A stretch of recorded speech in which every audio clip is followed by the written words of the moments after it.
आज चित्ता लगी अमावास्या से आज चितौ पिठा बनाऊँगी अलरेडी बन सारे। एक्चुअली चितौ पिठा मो बो सदा बनाए मोर भारी प्रिय हूँ चितौ पिठा। मो बो बनाए बो को कुहे किंतु एबे मो निजे जेहेतु कलानी आ बो को कहनी ये चितौ पिठा मो बड़ पुअर भी फेवरेट। आज चिता लगे अमावास्या बोली केते जोरे गरम हो निश्चित बहुत छोट छोट कर चितौ पिठा बनाऊँगी देखो पूरा बहुत बढ़िया से बनी। आ चितौ पिठा भी बहुत जाली जाली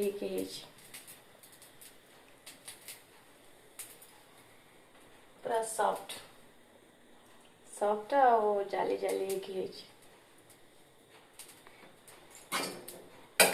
को मान सब आज चित्ता लगे अमावास्या चितौ पिठा सब बनई कहबे तो